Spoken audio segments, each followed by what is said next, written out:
સહજાત્મ સ્વરૂપ પરમ ગુરુ, તમારો પ્રશ્ન છે કે આશુ પ્રજ્ઞ એટલે શું? પરમ કુંવરદેવે વચનામૃત 27માં મોટા બનાવી ચતુર્ભુજ બેચરને લખેલ આ પત્રમાં લેખિતનમાં લખ્યું આશુ પ્રજ્ઞ રાજચંદ્ર. વ્યવહારમાં આશુ પ્રજ્ઞનો અર્થ હાજર જવાબી એવો થાય છે. અહીં અધ્યાત્મમાં પરમ કુંવરદેવની અલૌકિક દશાની આ વાત છે. ઔત્પાતિકી બુદ્ધિના ધારક માટે પણ શાસ્ત્રમાં આશુપ્રજ્ઞ શબ્દ વપરાય છે. આ બુદ્ધિ અશ્રુત નિશ્ચિતાના ભાંગમાં આવે છે.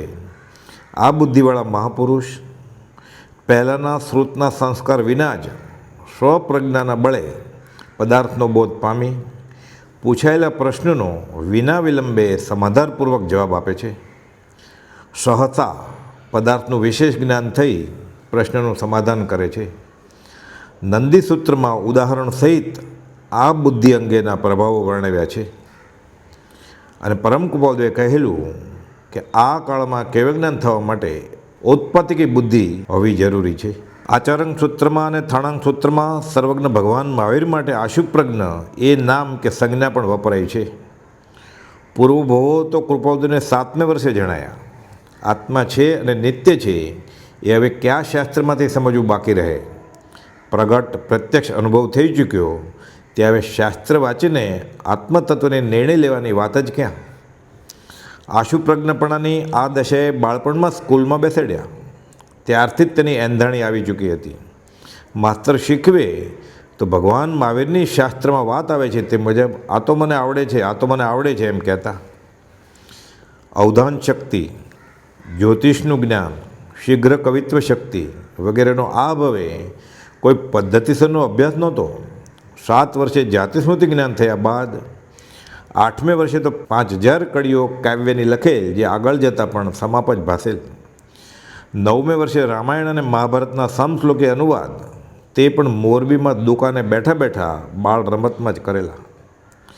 10મે વર્ષે એક પીઢ ઠરેલ બુદ્ધિના વ્યક્તિનું ડાપણ બતાવી ધારસીભાઈને અગમચેતી આપી પ્રાણઘાતક હુમલાથી બચાવી ઉપકાર કર્યો અને તે જ વખતે સંઘપટક ગ્રંથના આડાવળા અપાયેલા અક્ષરોને અવધાન શક્તિથી ગોઠવી ફરી મૂળ વાક્ય બનાવી આપેલ. તો 11મે વર્ષે તો તેઓના વૈરાગ્યસભર લેખ અને ચોપાનીઓ બહાર પડતા. 2 ધોરણ ભણી સ્કૂલમાંથી ઉઠી ગયા અને આગળ ઉપર જે શિક્ષકે તેઓને ભણાવેલ તેને જ આખું પુસ્તક ભણાવ્યું. આસિસ્ટન્ટ માસ્તરની પોસ્ટ આ બાળકને આ 2 ચોપડી ભણેલાને આપવા વાઘજી દરબાર ભલામણપત્ર આદેશ રૂપે લખી જાય છે તે તેઓના જ હસ્તાક્ષરમાં સાબિતી રૂપે અહીં આ ક્લિપમાં રજૂ કરેલ છે. 10 વર્ષની ઉંમરે મોરબીના મેજિસ્ટ્રેટ શ્રી ધારસીભાઈને ઘેર આ બહુની અપેક્ષાએ તદ્દન અજાણ્યા એવા કચ્છના 2 ભાઈઓ હેમરાજભાઈ અને માલસીભાઈને સામા જઈને નામદે બોલાવીને આવકાર્યા. આવો હેમરાજભાઈ, આવો માલસીભાઈ. પૂછવું આ કઈ રીતે શક્ય બને? જવાબ વાળ્યો આત્માની અનંત શક્તિ વળી. આવો જ પ્રસંગ નાની ઉંમરમાં રવજી બાપાના મિત્ર મેઘજીભાઈ આવેલા. સ્વામિનારાયણ સંપ્રદાયની શિક્ષાપત્રી અંગે પૂછવા કે મારે આ ભાઈને 262 પત્રી વિશે કંઈક પૂછવું છે. આ બાળરાજ કહે છે કાકા 262 નહીં 272. તો કે તમને ક્યાંથી ખબર? આત્માની અનંત શક્તિ વડે. પુષ્પમાળા 108 માળાની મણકાની માળા મંગળદાયક બોલો મોક્ષનું કારણ થાય એ તો 12મે વર્ષે લખેલ હતી. મનુસ્મૃતિ જેમ આર્ય સંસ્કૃતિનું બંધારણ છે તેમ 700 મહાનીતિ વચન સપ્તશતી એક જ દિવસમાં કુંવરદેવે લખી વાળી. મોરબીના વિનયચંદ રપ્તરી અને તેઓના પિતા પોપટલાલભાઈ વિતરાગ માર્ગને સરળ ભાષામાં ઉતારી લખવા વિનંતી કરે અને આખો માર્ગ 3 દિવસમાં મોક્ષમાળા રૂપે લખી ઇતિહાસ સર્જે. આ પ્રજ્ઞા અને આ જ્ઞાનની નિર્મળતા હતી. નિત્ય વિશોધ કરી નવ તત્વનો ઉત્તમ બોધ અનેક ઉચ્ચારું રાજ્ય સદા મુજ એ જ મનોરથ ધાર થશે અપવર્ગ ઉતારું. મોક્ષ માર્ગના પેસેન્જરોને વહેલા મોક્ષ લઈ જવા છે. નવપદ ધ્યાનીની વૃદ્ધિ કરવા ઈચ્છું છું.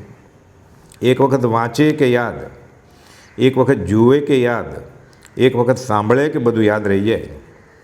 કપાળ જોઈને નામ કહે, જન્મતિથિ કહે, મરણતિથિ કહે, કોણ ક્યારે મોક્ષે જવાના છે તે પણ કહે. જ્યોતિષ વિદ્યા, કવિત્વ શક્તિ અને અવધાન શતાવધાન જેનો જોટો જગતમાં ન મળે તેવી અદ્ભુત શક્તિના ધારક. સાથે વિતરાગતા પરિપૂર્ણ ખીલી ઉઠી. 19મું વર્ષ પૂરું થતાં અવધાન તો છોડી દીધા. અવધાન એ તો આશ્ચર્ય જ છે, તે એ ઉંમરે છોડી દેવા તેથી એ મહાન આશ્ચર્ય. પૂર્ણ વિતરાગતાનું લક્ષણ. તમારો માણસ ગોદીમાં કચરાઈ ગયો છે તેની ઉત્તરક્રિયા કરો. દૂર કૃપાલદેવ આ જાણે. અને તમારા ડાબલામાં ઘેરે જે પડ્યો છે તેમાં પરચૂર્ણ ભેગું કરતાં 51 રૂપિયા થશે. કૃપાલદેવ દૂર બેઠા બેઠા આ ડાબલામાં કેટલું પરચૂર્ણ ભેગું થયું છે તે પણ ઘણા વર્ષોનું તે જાણે છે. વચનામૃત 28માં લખે છે, પંચમકાળમાં ધર્મ પ્રવર્તન કરવામાં, વિતરાગનો મૂળમાં ચારે દિશાએ મૂળ રૂપે ફરી ફેલાવવામાં જે ચમત્કારો જોઈએ તે એકત્ર છે અને થતા જાય છે. પોતે આકરા વૈરાગ્યના ધારક વૈરાગ્યમાં ઝીલી રહ્યા છે. જ્યાં પૂર્ણ વિતરાગતા હોય ત્યાં પૂર્ણ જ્ઞાન પ્રગટે એ સિદ્ધાંત છે. અને તેથી જ આ પત્રમાં લખ્યું કે પોતે સર્વ પ્રકારે સર્વજ્ઞ સમાન થઈ ચૂક્યા છે. આ જ્ઞાનના બળે તો તેઓ કહે છે કે આખી સૃષ્ટિમાં પર્યટન કરીને પણ મૂળ માર્ગ પ્રવર્તાવો છે. અધ્યાત્મમાં તો સૃષ્ટિને આશ્ચર્યકર રૂપમાં મૂકવી છે. વચનામૃત 21:96 બોલમાં લખે છે, વિનમ્ર ભાવે લખે છે કે તત્વ અભિલાષાથી મને પૂછો તો હું તમને નિરાગી ધર્મ બોધી શકું ખરો. અને આ જ વચનામૃતના 43માં બોલમાં લખ્યું કે સૃષ્ટિ મારા હાથથી ચાલતી હોત તો બહુ વિવેકી ધોરણથી પરમાનંદમાં વિરાજમાન હોત. પૂર્ણ જ્ઞાન છે તેથી વ્યવહાર પણ પ્રેરે તે પરમાર્થને એ રીતે વ્યવહાર ચલાવી જીવોને વહેલા અહીંથી છૂટા કરી શકે એમ છે. પણ જો જીવને છૂટવું હોય તો પૂર્વભવની અપૂર્વ આરાધનાને લઈને અસામાન્ય બુદ્ધિ, અસામાન્ય સમજણ અને અદ્ભુત સૂઝ સાથે કૃપાલદેવ આ કાળે અવતર્યા. પ્રભુ પૂર્વ કમાણી બહુ લાવ્યા. આ ક્ષેત્રે આ કાળે બીજા કોઈને ન સંભવે એવી યાદશક્તિના તેઓ ધારક હતા. આભ્યંતર પ્રણામ અવલોકન હાથ નોંધ પહેલીની ચોથી નોંધમાં સહજના મથાલા હેઠળ લખી જણાવ્યું કે પોતે કાળનો ક્ષયોપશ્મી પુરુષ છે, તીક્ષ્ણ ઉપયોગ ધરાવે છે.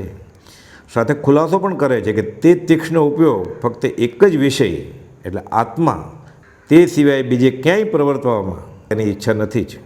આત્મા શું, જ્ઞાન શું, જ્ઞાની શું, મોક્ષનો માર્ગ શું તે બધું તેમને સહજ જ સમજમાં છે. જ્ઞેય રૂપે બધું જાણ્યું. શું હૈ અને શું ઉપાદે, ગ્રહણ શું કરવું અને ત્યાગવું શું એ વિવેક પરિપૂર્ણ ખીલ્યો છે. સહજ માત્રમાં જ જેને આત્મ વિશે ગહન વાતો સમજાઈ જાય છે. પ્રશ્ન પૂછાય અને હજુ પૂર્ણ થયો કે ન થયો ત્યાં જ તેનો ઉત્તર તૈયાર હોય. મનમાં માત્ર કોઈ આગંતુકે પ્રશ્ન ધાર્યો હોય તો વણ પૂછે સમાધાનકારક જવાબ આપી દેવો. છેલ્લે તેની સામે જોઈને પૂછે, હવે કંઈ પૂછવું છે? શું પૂછે? બધા ખુલાસા તો થઈ ચૂક્યા. પુસ્તકો કે શાસ્ત્રોના પાના ફેરવવાની જરૂર રહી નથી. વચનામૃત 170માં કહે છે કે સૂત્ર અને તેના પડખા બધાએ જણાયા છે, ફેરવી લીધા છે. લખે છે આગળ ઉપર સૂત્ર લઈને ઉપદેશ દેવાની જરૂર પડશે નહીં. એવું કોઈ વાંચન હવે બાકી નથી રહ્યું કે જે વાંચી જઈએ. પૂજ્ય બ્રહ્મચારીજી પત્ર સુધાના 132માં પત્રમાં બોધે છે કે વિનય ગુણ પ્રગટે તો અહોભાવ વધતો ચાલે અને જીવને કલ્યાણનું કારણ બને. પરમ કૃપાલદેવ પ્રત્યેનો વિનય સર્વેને હિતકારી જાણી કૃપાલદેવે પોતાની દશા પ્રગટ જણાવી દીધી કે આ મુજબ આ બાળ જીવ આટલા ખુલાસા થકી પણ સમજે તો તેને લાભનું કારણ છે. તેથી નિષ્કારણ કરુણાથી પ્રકાશ્યું કે અમે બીજા શ્રી રામ કે મહાવીર છીએ, અમૃત સાગર છીએ, કલ્પવૃક્ષ છીએ, પરમ શાંતિના ધામરૂપ છીએ. આ બધું દયાભાવથી લખ્યું. કેમ કે તેઓ પરમાત્મા સ્વરૂપ થઈ ચૂક્યા છે, માત્ર જિજ્ઞાસુઓને પરમાત્મા બનાવવા છે. સમય માત્રના અનવકાશે સમસ્ત લોક સ્વરૂપસ્થ હો, સવી જીવ કરું શાસન રસેની આ ભાવના ખીલી છે. જોકે તીર્થંકરે કર્યું એ બધું કરવું છે, કર્યું પણ ખરું, તીર્થંકર થવાની ઈચ્છા નથી. તેઓના ભવભવની આરાધનાનું આ ફળ તેઓ પ્રત્યે માત્ર વિનયભાવ પ્રગટે, અહોભાવ આવે તો પ્રાપ્ત થાય એમ છે. તેઓએ જે મહેનત માથે ઉઠાવી તેટલી હવે સાધકને કરવાની નથી, સહજમાં ઘણું મળે એમ છે. આવા પરમ સ્રોત તેઓના મન વચન અને કાયાના યોગથી ધર્મના ગૂંચવડામાંથી કાઢી સહેલાઈથી સર્વેને લઈ જઈ શકે એમ છે.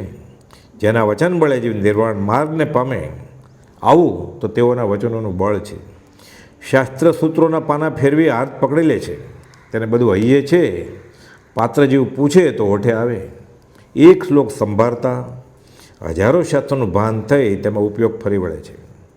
પોતાને હજારો વર્ષોનો શાસ્ત્રનો અભ્યાસ છે, જે તેઓએ ખંભાતના ત્રિભુવન માણેકચંદને સંવંત 1946માં મુંબઈમાં કહ્યું હતું. આભ્યંતર પરિણામ અવલોકન હાથ નોંધમાં લખ્યું એવું હવે કોઈ વાંચન રહ્યું નથી કે જે વાંચી જોઈએ. પૂર્ણ વિતરાગ જેવો બોધ સહેજે સ્મરણમાં આવે છે, જે ઉદય પ્રમાણે ઠાલવ્યો. સૌભાગભાઈ કંઈક ગાયને પાકું કરી શકાય એવું લખવા વિનંતી કરે છે. 14 પૂર્વના સારરૂપ આખો ગણધરવાદ, આત્મપ્રવાદ, 26 કરોડ શ્લોક પ્રમાણ પરમ કૃપાદેવ 1.5 કલાકમાં એકી કલમે ઠાલવે છે. શ્રી આત્મસિદ્ધિ શાસ્ત્ર. આત્માને લૂછાઈને નીકળતી આ વાણી એ આગમ, જીન આગમ જ છે એમ પોતે સ્વયં પ્રકાશે છે. કહે છે કે બંધ અને મોક્ષની યથાર્થ વ્યવસ્થા જે દર્શનને વિશે યથાર્થપણે કહેવામાં આવી છે તે દર્શન નિકટ મુક્તપણાનું કારણ છે. અને એ યથાર્થ વ્યવસ્થા કહેવાને યોગ્ય જો કોઈ અમે વિશેષપણે માનતા હોઈએ તો તે તીર્થંકર દેવ છે. અને એ જે શ્રી તીર્થંકર દેવનો અંતરાશય તે પ્રાય મુખ્યપણે અત્યારે કોઈને વિશે આ ક્ષેત્રે હોય તો તે અમે હોઈશું એમ અમને દ્રઢ કરીને ભાસે છે. વચનામૃત 322. આશુપ્રજ્ઞ ક્યાં? અહીં વચનામૃત 187માં લખ્યું તે મુજબ પરિપૂર્ણ સ્વરૂપ જ્ઞાન થયું જ છે. લિખિતન ઓમ શ્રી મહાવીર. ધારસીભાઈને કેવળ જ્ઞાન સંબંધે નિબંધ લખવા કહેલ તે અંગે વાતચીત પ્રસંગે કૃપાલદેવ પ્રકાશેલ કે જેને ઔત્પાતિકી બુદ્ધિ હોય તેને કેવળ જ્ઞાન થઈ શકે. વળી ધારસીભાઈને એ વિકલ્પ મનમાં ઘોળાયા કરે કે આ કાળમાં કેવળ જ્ઞાન થાય, પણ શરીર સંઘાણ એવા ન હોવાથી સંભવે નહીં. કૃપાલદેવે પોતાના શરીરનો બાંધો વજ્રસ્વપ નારાજ સંઘાણ છે તે બાબતનો ઉલ્લેખ વઢવાણમાં સોમચંદ માસોગ્રામ પ્રત્યે કરેલ. આ પ્રસંગ બાદ ધારસીભાઈને સમાધાન થતાં તેઓની માન્યતા બદલી ગઈ હતી. કૃપાલદેવે તો લખ્યું છે પોતે કેવળ હૃદય ત્યાગી છે. લિખિતનમાં લખે શ્રી સહજ આત્મ સ્વરૂપ, શુદ્ધ સહજ આત્મ સ્વરૂપ. જે જ્ઞાન કેવળ જ્ઞાનીને હોય તેટલું શ્રુત જ્ઞાનને લઈને જેને હોય તે શ્રુત કેવળી કહેવાય છે. અને આ પણ સર્વજ્ઞપણું લેખાયું છે. પરમ કૃપાલદેવ વચનામૃત 27માં પોતાના સર્વજ્ઞપણાનો પણ સ્પષ્ટ ઉલ્લેખ કર્યો છે. પૂજ્ય બ્રહ્મચારી લખે છે છેલ્લા 2500 વર્ષના ગાળામાં પરમ કૃપાલદેવના જ્ઞાન અને વિતરાગતાની સરખામણીમાં આવે એવો કોઈ પુરુષ થયો જણાતો નથી.